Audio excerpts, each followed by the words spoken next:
Donc, je vais partager mon écran avec, je vais afficher sur l'écran un tableau blanc sur Zoom. Et l'idée, c'est que chacun puisse, je vais le mettre et puis vous guider au fur et à mesure, que chacun puisse sur ce tableau blanc indiquer, soit en utilisant, vous le voyez apparaître normalement, vous pouvez en haut, vous avez le tableau blanc et tout en haut, vous avez un petit menu, un menu texte. Si vous cliquez sur test, vous pouvez ensuite cliquer n'importe où dans le tableau blanc et écrire ce que vous avez envie de dire sur la création. L'idée, c'est de dire en quelques mots ou en mots-clés, ça sera encore mieux, ce qui vous vient en tête lorsqu'on parle de création. Par exemple, là, je vais mettre pour moi époustouflant,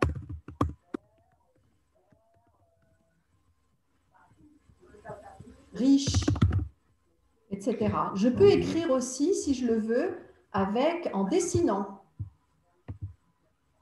Et je dessine un soleil avec mon ordinateur. Voilà. Donc, je vous laisse y aller. Normalement, chacun doit pouvoir le faire avec son ordinateur. Si c'est difficile, vous utilisez le chat, donc l'onglet chat ou l'onglet converser, pour mettre vos idées qui apparaîtront un petit peu plus tard dans le paysage. Voilà, on vous laisse y aller. On va se donner quelques minutes simplement pour que les idées, les mots-clés, les dessins, les inspirations des uns, des unes et des autres puissent trouver leur place au début de cet atelier.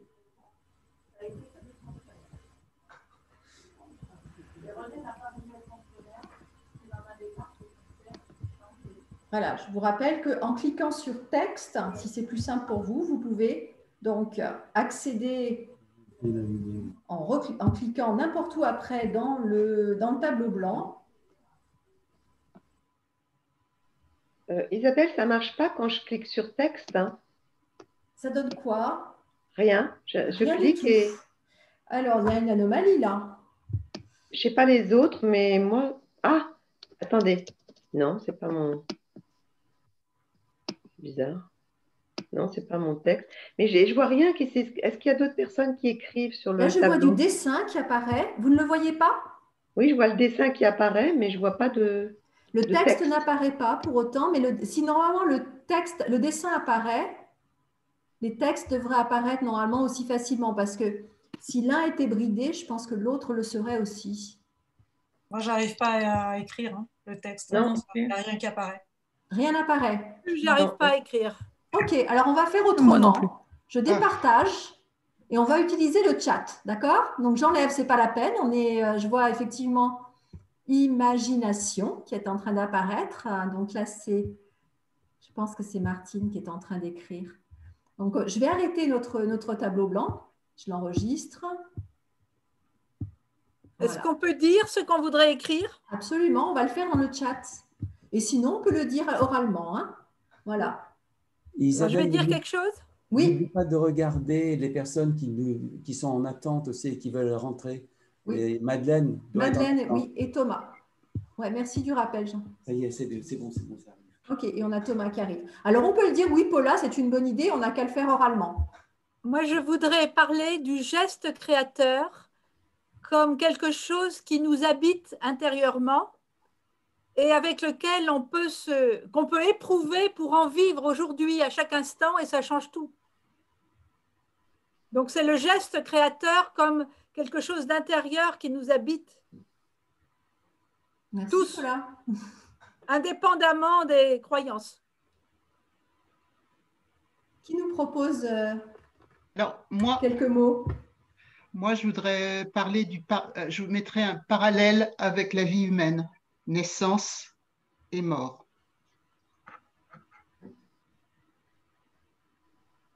Et moi, je parlerais de grands mystères, quelque chose de mystérieux, oui, de mystérieux.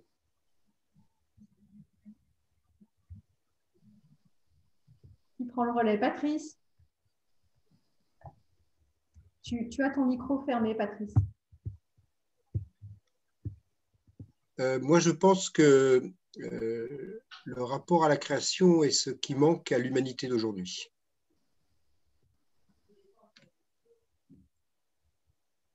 Qui prend le relais? Margot? Je pense à Big Bang. Luce. Alors, moi, je suis chrétienne, donc on m'a appris que Dieu avait créé l'univers. Mais comme j'ai fait des études bouddhistes, on m'a aussi appris que qu'il n'y avait pas de création, en fait, si j'ai bien compris. C'est-à-dire que tout était cyclique. Donc je suis perplexe, du coup. Et ce que je pense, moi, c'est que l'univers est très étonnant, qu'il y a des lois qui font que la vie existe, que la nature existe, que tout existe, et que en fait, moi, je me pose des questions sur comment ça se fait. Voilà. Et je suis scientifique, moi. Hein. Donc, les lois, je les connais, mais comment ça se fait, je ne sais pas. Voilà. Merci. Moi, je ne sais pas si vous m'entendez. Oui, Isabelle. Ah, c'est toujours marqué muet, mais bon, tant pis. Donc, moi, c'est vraiment ce qui me vient à l'esprit, c'est création artistique. Mais je crois que d'autres l'ont dit aussi.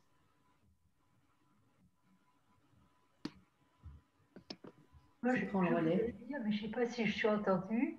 Oui. Moi, ça m'appelle à l'admiration. C'est quelque chose qui me dépasse dans la création.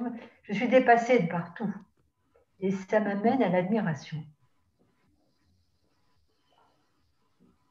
Merci. Qui d'autre s'exprime? Je vais reprendre juste pour compléter. En fait, création artistique, mais aussi méditation. Parce que enfin, bon, j'associe les deux, quoi. La création artistique est une forme de méditation. Okay. Très bien. Alors, si personne d'autre ne veut s'exprimer, je ne sais pas si... Ah, je vois des choses qui arrivent dans le chat, ça y est, il faut que je le... miracle, magie et mystère, c'est la proposition de Nawal. Vous voyez peut-être, hein, quand vous cliquez sur chat, vous voyez les propositions des uns et des autres. Énergie lumineuse, nous propose Corinne. Brigitte nous dit vie, début, fin, art, mystère et acceptation. Corinne revient avec planète, galaxie, pas de début. C'est riche tout ça. Alors, ce que je ferai, c'est que je vais les noter, hein, tous ces éléments pour qu'on puisse garder trace et puis que vous ayez en tête à un moment donné, si vous revenez sur les enregistrements de cet atelier, que vous puissiez voir la galaxie des idées que l'idée de création génère. Si c'est OK pour toi, Jean, moi je proposerais donc qu'on débute. Donc là, on va rentrer avec la proposition de Jean, avec l'expression de Jean, sur ce cycle dans lequel on va aller justement sur une présentation d'une transition. Jean va s'exprimer en tant que non-croyant. Et puis tout de suite après Jean, on va avoir Elisabeth qui va nous parler de la vision bouddhiste, méditation, et puis un temps d'échange entre nous. Iris arrive, je l'accueille. Voilà. Jean, c'est à toi si tu es prêt. Va voir Abdelkader, l'autre animateur aussi, si tu peux, pour voir ses problèmes de connexion. Alors, vous pouvez vous passer de moi, du coup, j'imagine, sans problème. Donc, Elisabeth, tu prends le relais après. Parce qu'il faut que je change de pièce pour aller voir Abdelkader. D'accord. Allez, à tout de suite. Bien, donc en quelques minutes, 7 à 8 minutes, je vais exprimer, donc résumer une vision humaniste non croyante. La vision de la création du monde que je vais résumer est une vision fondée sur la science de l'humaniste non croyant que je suis. Sur une idée de l'astrophysicien américain Carl Sagan exprimée en 1977, je vais décrire la création du monde, non pas en 7 jours, mais en 13,8 milliards d'années, condensé sur un an. Certains connaissent cet exercice vraisemblablement. Dans son blog de Passeur de sciences, le journaliste scientifique Pierre Barthélemy a actualisé les informations de Carl Sagan. Donc, je vais donner ces indications à lui. Le Big Bang, donc, selon ce calendrier, a lieu le 1er janvier à 0 heure et aujourd'hui, nous sommes le 31 décembre à minuit. Chaque jour représente donc 37,8 millions d'années, chaque heure 1,6 million d'années et chaque seconde 438 ans. À l'époque, le Big Bang est l'idée, la théorie dominante dans les années 70. Aujourd'hui, il faut rappeler qu'au sein de la communauté scientifique, entre Big Bang originel ou existence d'un monde avant le Big Bang, la question est ouverte. Il y a deux théories qui s'affrontent, l'une s'appuyant sur la relativité et l'autre sur la physique quantique. Et la question est ouverte d'après les conférences que j'ai écoutées pour préparer cette petite intervention. Si je reviens à mon calendrier cosmique, le monde naît donc le 1er janvier. Rapidement, les premières étoiles apparaissent dans la nuit du 2 au 3 janvier. Mais il faut attendre le 12 mai pour que notre galaxie, la Voie lactée, prenne sa forme actuelle. Et le 2 septembre, pour que se crée notre système solaire dont la Terre fait partie. Donc, entre le 1er janvier et le 2 septembre, la Terre n'existe toujours pas. Si je limite ma vision à celle d'un terrien, la vie sur la Terre apparaît rapidement, le 9 septembre, sous forme d'organismes monocellulaires. Mais il faut attendre début novembre, vous vous rendez compte, début novembre, pour que naissent les premiers êtres pluricellulaires. Le 14 décembre, les premiers animaux des éponges sont signalés. Suivent les poissons le 18 décembre, les insectes le 21, les reptiles le 23. Que se passe-t-il le jour de Noël? C'est le jour de l'apparition des dinosaures. Le lendemain de Noël naissent les premiers mammifères et parmi eux, les premiers primates ne voient le jour que le 30 décembre. Mais quand donc arrive l'homme? Le 31 décembre vers 20 h, les hommes se séparent des chimpanzés. Un peu avant 23 h, Homo erectus se promène sur Terre. Homo sapiens ne vient au monde que le 31 décembre à 23h48. À 23h59 et 20 secondes, Homo sapiens décore la grotte de Lascaux. À 23h59 et 47 secondes, Homo sapiens invente l'écriture et commence à travailler les métaux. 2 secondes après, les grandes pyramides de Gizeh sont construites. Il ne reste plus que 10 secondes. Sargon fonde l'Empire akkadien en Mésopotamie. 8 secondes avant aujourd'hui, le judaïsme, la première religion monothéiste, est créé. 6 secondes avant aujourd'hui apparaissent les grandes traditions philosophiques orientales et gréco-latines. 5 secondes avant aujourd'hui, le christianisme voit le jour. 4 secondes avant aujourd'hui, l'islam paraît. Alors, dans notre atelier virtuel, comme cela a été dit, 5 traditions s'expriment sur le thème de la création du monde. Je vais passer la parole à Elisabeth sur la version bouddhiste, et puis après, Patrice parlera de la vision chrétienne, Mira de la vision juive et Abdelkader de la vision musulmane. Alors, dans quelle tradition, moi, je m'inscris? Parce que les non-croyants, c'est vaste. Donc, on fait des choix. Et comme je viens de l'indiquer, après la création du judaïsme, apparaissent entre le 6e et le 4e siècle avant l'ère commune, soit 6 secondes avant aujourd'hui selon l'échelle précédente, en Orient, les 3 grandes traditions initiées par le Bouddha, Confucius et Lao Tse, et en Occident, les 4 traditions gréco-latines désignées par 4 lieux de la ville d'Athènes de l'époque, l'Académie de Platon, le lycée d'Aristote, le jardin d'Épicure et le portique de Zénon. Moi, à titre personnel, je tiens à me rattacher à une tradition philosophique et je me rattache à cette 4e et dernière tradition, la philosophie stoïcienne, dont les auteurs latins, Marc Aurèle, Sénèque, Épictète, sont plus connus que les initiateurs grecs. En simplifiant beaucoup, les bases de la philosophie stoïcienne sont de savoir supporter ce qui ne peut être changé, avoir le courage de changer ce qui peut l'être, et la sagesse de distinguer l'un. Alors, tu as dit non. Tu fais partie du tout. Tu agis conformément à la nature. Bah, écoute. Mais j'ai répondu quoi? Ah oui, René. Tu non, peux, de quoi? Sur quelle Isabelle, question? tu peux couper le micro de René, s'il te plaît? Et le son, tu l'as pas non plus. Donc, j'étais en train de... Écran partagé. Isabelle, tu peux fermer le micro de tout le monde? Désactiver le partage d'écran, mais je voulais Isabelle, pas partager, je voulais pas, mais...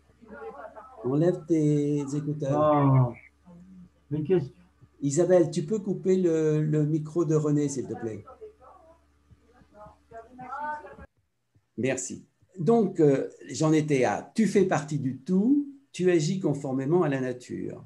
C'est donc une philosophie fondée sur la raison, et plus tard, Erasme, Montaigne et Spinoza introduiront avec bonheur une dose de passion dans le spiritisme. Pour ceux qui ont contre-indication, mais qui ont comme envie d'expérimenter quand même qu'est-ce que ça fait la respiration par la bouche. Vous pouvez inspirer par le nez et expirer par la bouche. Mais la durée doit être égale, très, très importante. Attends. Isabelle, est-ce que tu peux couper tous les micros, s'il te plaît? Si vous expirez trop longtemps.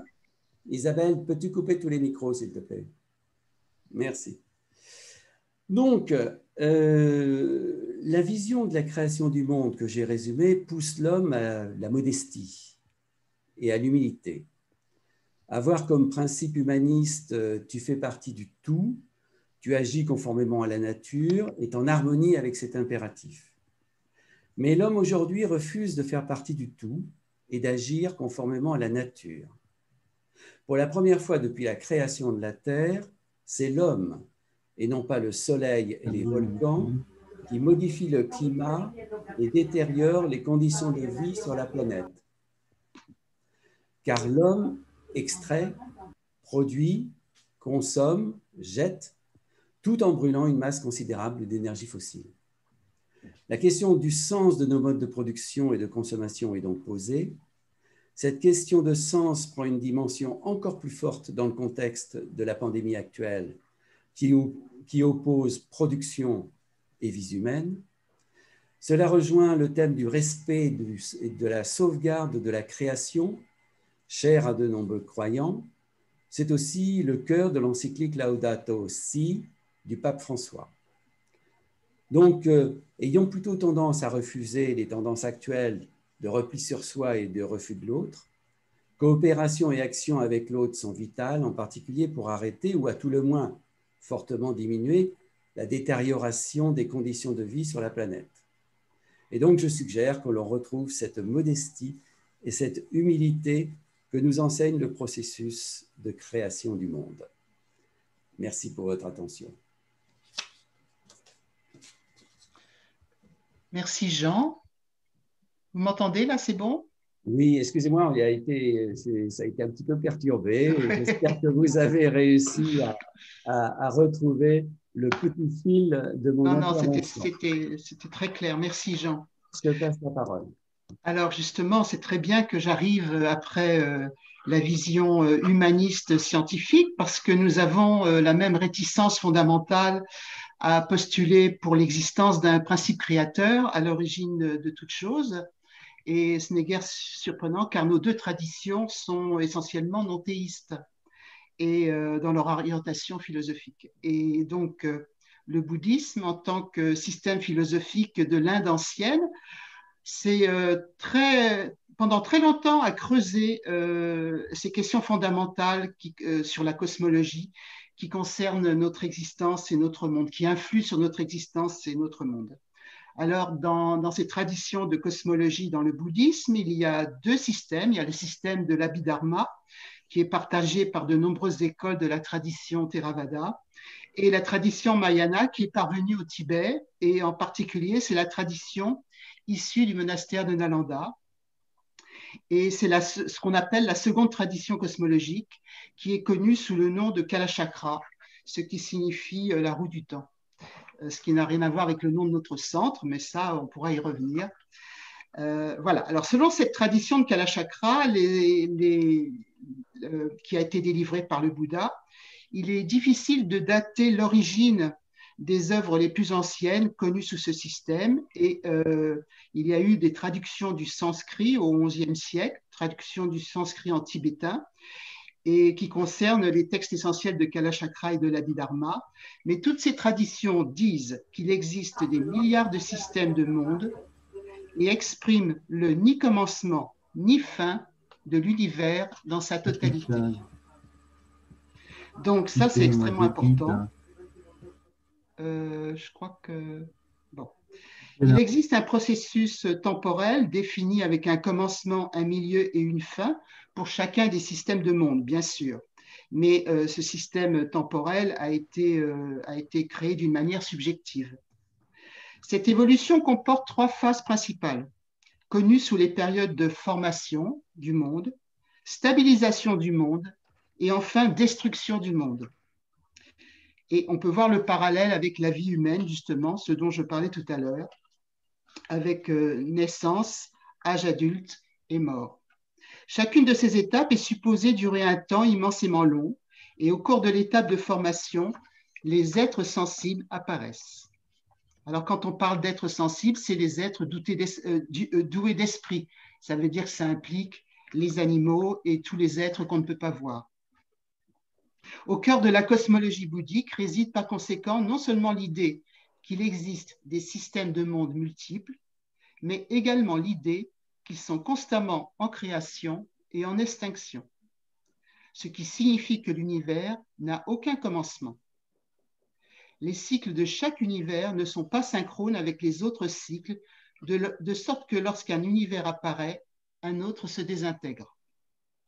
Et c'est pour cette raison qu'il existe un nombre incalculable d'êtres sensibles et qu'ils trouvent toujours à leur disposition un univers dans lequel renaître, puisqu'il faut inclure la réincarnation, bien sûr. L'origine de l'univers doit être comprise comme une chaîne causale infinie, sans transcendance ni intelligence antérieure. Dans la cosmologie bouddhique, le monde est construit à partir de 5 éléments. L'élément espace, qui soutient les 4 éléments de base, terre, eau, feu et air, et l'espace permet l'existence et le fonctionnement de tous ces éléments dans le système de Kalachakra. Selon ces textes, tout l'univers, particulièrement avant sa formation, demeure dans un état de vide. Et tous ces éléments matériels existent sous forme d'une potentialité en tant qu'éléments d'espace. Lorsque les karmas des êtres, alors je ne sais pas si tout le monde est au courant de ce qu'on appelle le karma, c'est la loi de causalité, c'est-à-dire qu'à chaque fois qu'on crée une cause, on expérimente un résultat. Donc lorsque les karmas des êtres susceptibles d'évoluer dans cet univers particulier arrivent à maturation, c'est-à-dire quand le résultat devient mature, les éléments d'air commencent à s'agréger, créant un vent cosmique. Ensuite, les éléments de feu s'agrègent de la même manière et créent des charges thermiques puissantes qui voyagent à travers l'air. À la suite de quoi, les éléments d'eau s'agrègent pour former une pluie torrentielle accompagnée d'éclairs. Enfin, les éléments terre s'agrègent et, combinés aux autres éléments, commencent à prendre une forme solide. Et le 5e élément, l'espace, est supposé pénétrer dans tous les autres éléments comme une immense force, mais ne possède donc pas d'existence distincte. Au bout d'un long processus temporel, ces 5 éléments s'étendent pour former l'univers physique tel que nous le connaissons et en faisons l'expérience. Donc, qu'est-ce que c'est que cet espace? C'est comme un néant total, comme un milieu composé d'éléments vides, d'éléments d'espace qui sont supposés être des éléments matériels extrêmement subtils. Cet élément espace est à la base de l'évolution. Alors, ce qui est très important, c'est que l'ordinateur ne fonctionne pas s'il n'est pas branché, celui-ci. Ah oui. Abdelkader, on t'entend? Cet élément espace est à la base de l'évolution et de la dissolution des 4 éléments qu'il génère et réabsorbe. La terre, c'est la solidité, l'eau, c'est la liquidité, le feu, c'est la chaleur, le vent ou bien l'air, c'est l'élément de gaz. Et lorsque l'univers est vide, il n'y a que l'élément espace, mais le potentiel des 4 autres éléments est présent, et à cet égard, on peut comparer cela au trou noir de la science. L'élément espace, à ce moment-là, englobe tout l'espace de l'univers. Alors maintenant, l'évolution de l'univers. Alors, dans la notion de karma, il y a le karma individuel et le karma collectif. Le karma collectif, c'est l'agrégation de tous les karmas individuels qui sont le karma des individus qui vivent dans ce monde. C'est pour ça qu'on l'appelle karma collectif. Alors, l'évolution et la structure d'un univers est liée au karma des êtres qui y renaîtront. L'un des résultats, lorsqu'on crée une cause, on expérimente plusieurs résultats, et l'un de ces résultats est ce qu'on appelle un résultat environnemental, c'est-à-dire qu'il détermine là où les êtres vont renaître. Et c'est ce qu'on appelle le karma collectif des êtres qui vont naître dans un univers particulier. Les différents vents de karma collectif vont agir sur l'élément espace, qui est à l'origine de l'univers, dans lequel les êtres soumis à ce karma collectif renaîtront. Et sous l'influence de ces vents karmiques, les lois de la physique vont commencer à opérer. L'élément vent va apparaître dans un processus de fusion, produisant un énorme vent cosmique, puis l'élément feu qui va fusionner à partir du vent, ce qui peut ressembler à la foudre, puis l'élément eau qui se condense à partir de l'élément feu et avec le vent cosmique, ce qui peut ressembler à de la pluie. Les corps liquides se forment, comme ce qui arrive à un gaz avec l'abaissement de sa température et le ralentissement du mouvement de ses molécules. Au fur et à mesure que les particules d'eau se fusionnent, les éléments terre se condensent et cela peut ressembler à la congélation de l'eau en glace. C'est ainsi qu'un nombre incalculable de systèmes de mondes se forment. Ces quatre éléments, air, feu, eau, air, sont le résidu de l'univers précédent qui s'est désintégré. Maintenant, quelles sont les causes de l'émergence d'un univers? Si nous analysons ces causes de la formation et de la structure d'un univers, en utilisant la présentation bouddhiste de la causalité, alors l'élément espace d'origine d'un univers est la cause résultante de l'univers précédent. Une cause résultante est celle à partir de laquelle on obtient un résultat similaire à la cause et qui cesse d'exister avec l'apparition du résultat. De la même manière, une graine et une pousse forment un continuum dans lequel la graine donne naissance à la pousse, similaire à la cause, dans ce continuum, et qui cesse d'exister avec l'apparition de la pousse. Donc la potentialité des 4 éléments, terre, feu, eau, air, dans l'élément espace, sont la cause de l'univers. Ils surgissent simultanément. Donc nous avons dit que le karma collectif des êtres font qu'ils renaîtront dans un univers particulier. Ils vont expérimenter cet environnement spécifique. Et le Kalachakra, le tantra de Kalachakra, présente des structures de l'univers et du corps humain comme parallèles les unes aux autres. On peut voir dans les systèmes de médecine dites alternatives, comme la médecine chinoise, tibétaine ou même dans l'acupuncture, on peut voir que ces 4 éléments existent. Et que ces 4 éléments, quand ils sont en déséquilibre, on est malade. Et quand ces déséquilibres perdurent, à ce moment-là, c'est le moment de la mort. Et pendant la phase durable d'un univers de système de monde, les cycles de temps provoquent l'expérience de la souffrance pour les êtres qui y sont nés. Les cycles du calendrier marquent le passage du temps qui affecte le corps avec un vieillissement progressif, une alternance de maladie et de bonne santé, et éventuellement la mort. Les cycles de configuration astrologique affectent leur personnalité et ce qui leur arrive à chaque période de la vie. Les cycles de guerre et de paix, de sécheresse et d'abondance, les épidémies, etc. Tout ça cause également d'innombrables souffrances. Donc la destruction d'un système peut être due à l'un des 3 éléments naturels autres que la terre et l'espace, à savoir l'eau, le feu et l'air. L'élément quel qu'il soit qui a provoqué la destruction du système de monde précédent agira comme base de la création d'un nouveau monde. Et la phase de désintégration d'un univers commence avec la fusion des éléments terre.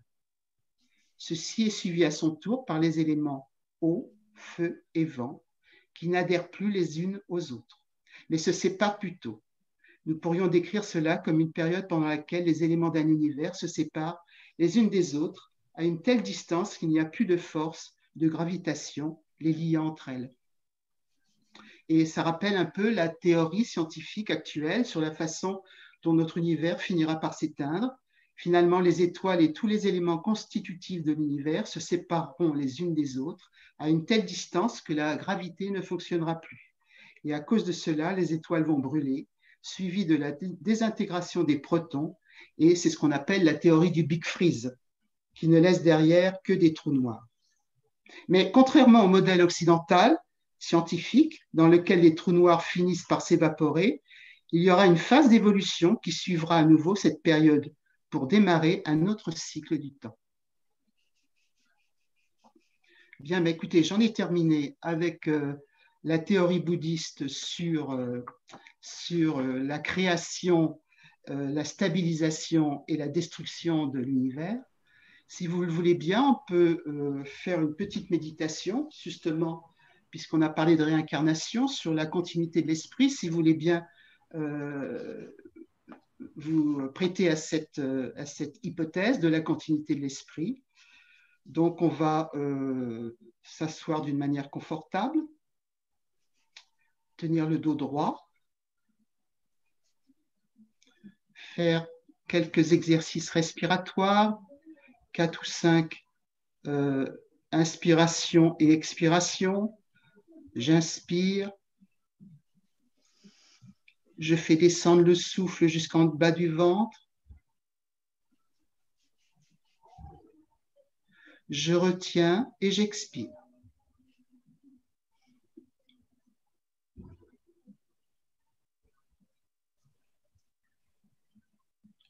J'inspire.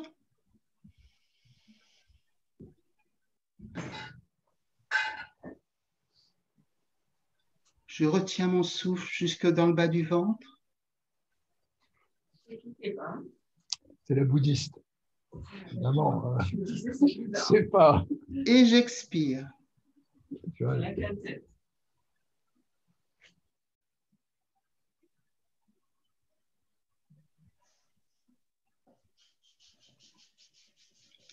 Maintenant, imaginez votre esprit comme un espace ouvert en expansion sans limite.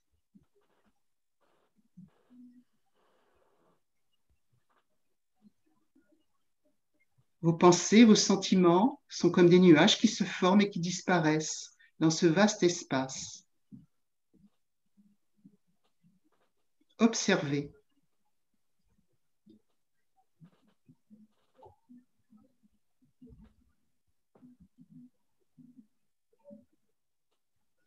Observez vos pensées et observez comment chaque moment de l'esprit conduit au moment suivant.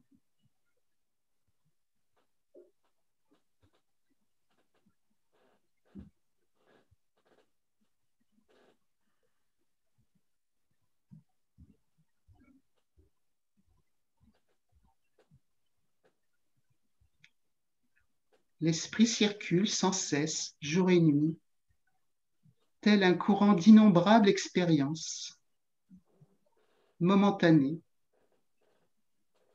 constamment changeantes. Pensées, sentiments, appareillent, disparaissent.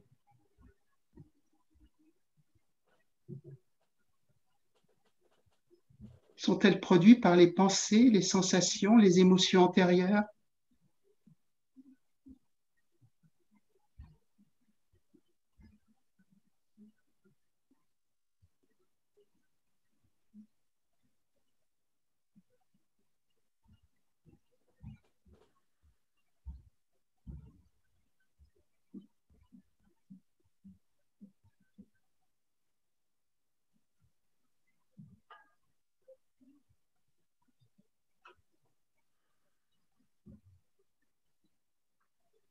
Rappelons-nous les expériences conscientes que nous avons eues depuis ce matin, depuis notre réveil.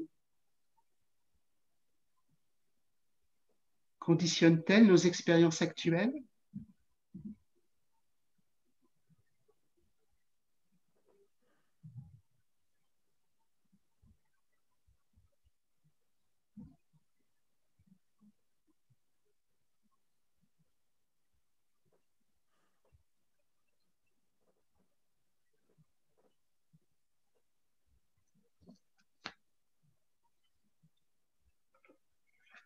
Maintenant, commençons à voyager en remontant le temps.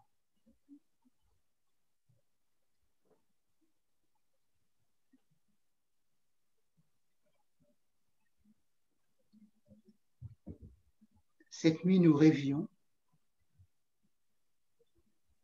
Nos rêves sont-ils le produit de nos expériences antérieures?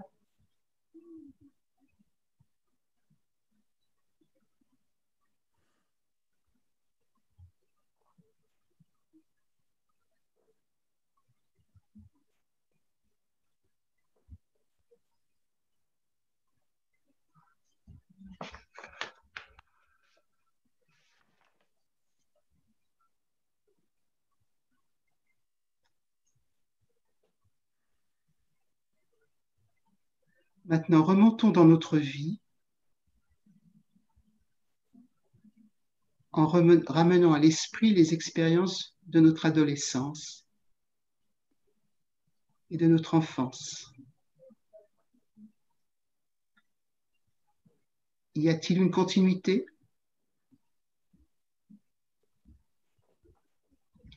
Êtes-vous relié aux souvenirs de votre enfance? Ont-ils une influence sur vous?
Puis revenons au moment présent,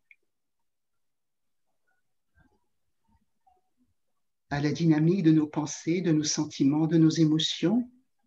Une pensée ou un sentiment qui mène au suivant, puis encore au suivant.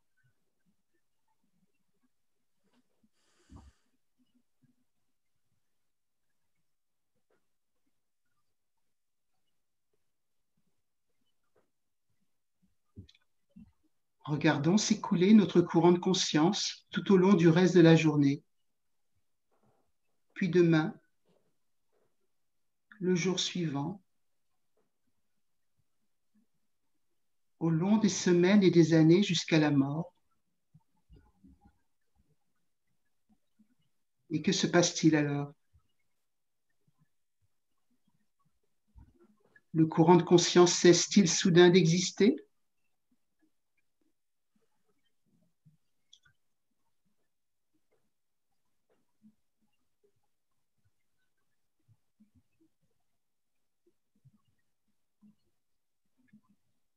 Se transforme-t-il en quelque chose d'autre?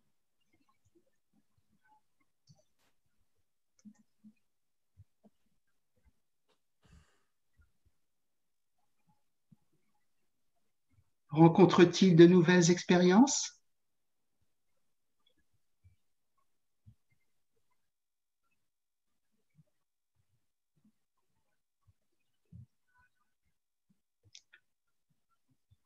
Le bouddhisme explique que l'esprit n'a ni commencement ni fin, contrairement au corps, qui est conçu, meurt et se désintègre, tout comme notre monde. Notre personnalité, nos expériences de cette vie sont modelées par les karmas véhiculés par l'esprit, provenant de nos vies passées. De la même façon, tout ce que nous faisons et pensons à présent détermine nos expériences futures. Et c'est là où réside notre liberté intérieure. Nous pouvons être ce que nous voulons.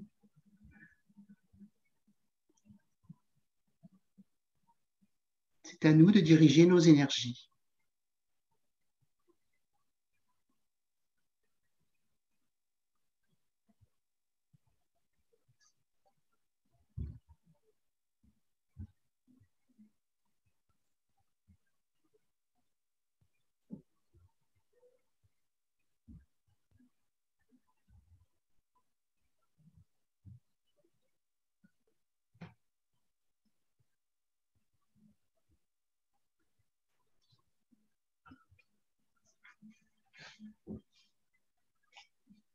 Bien. Je vous remercie pour votre attention. Isabelle? Oui. Merci Elisabeth, merci Jean.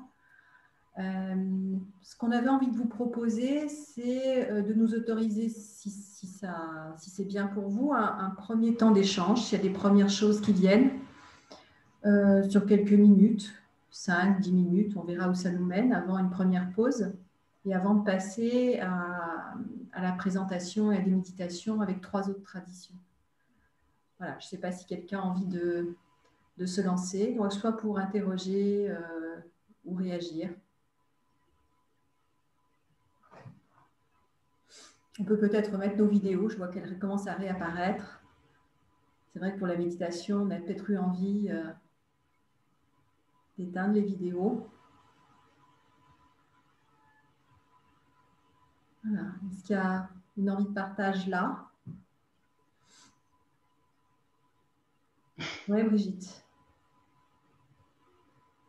Alors, merci de cette découverte parce que c'est un univers que je ne connais pas du tout, le bouddhisme. Et je trouve que c'est assez fascinant à chaque fois de découvrir un élément de plus d'une religion parce que, quelles que soient les différences avec les religions monothéistes, qui elles sont très proches, on sent quand même des points de connexion sur la conception du monde, l'univers, et ça donne envie d'en savoir plus.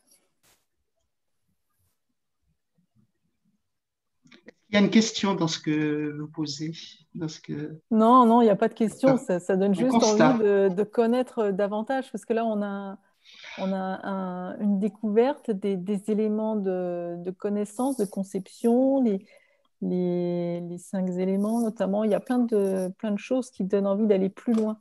Alors, vous pouvez m'envoyer un petit mail au centre Kalachakra. Je peux vous indiquer une bibliographie en français. Ok, avec plaisir, avec plaisir.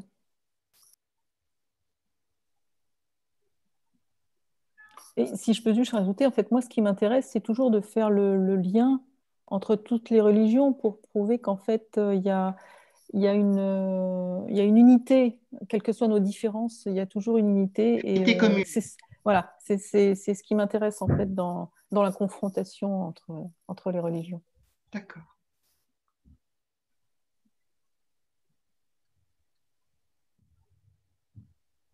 Autre chose? Dire quelque chose? Écoutez, Jean et moi, on a dû être merveilleusement clairs. Tout est limpide. Sauf pour toi. Comment? Non, mais...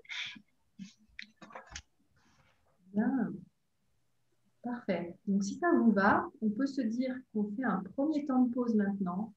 Donc, sur ma montre, montre de mon ordi, il est 15h34. On peut se dire qu'on reprend dans 10 minutes à 15h44. D'accord. Donc là, on laissera dans un premier temps, je crois que c'est Patrice et Annie-Claude. Bonjour Annie-Claude. Voilà, qui vont nous parler avec l'angle de la tradition catholique, chrétienne, parce que je crois que... Et puis ensuite Abdelkader et Mira qui devraient nous rejoindre sous peu. Elle sera avec nous juste après, à la fin de la pause normalement. qui peut-être sera plus confortable de parler la dernière. J'imagine en tout cas. Je vais lui envoyer un petit message. Hein, parce que... Voilà. Très bien, donc si c'est bon pour vous, on se retrouve à 15h44, 45, on ne va pas mégoter, pour la suite. Est-ce qu'on coupe nos ça peut être plus sympa, enfin plus confortable pour vous, surtout de reboucler, de refermer effectivement. D'accord, et ensuite on te redemande un accès. Ouais. Ok.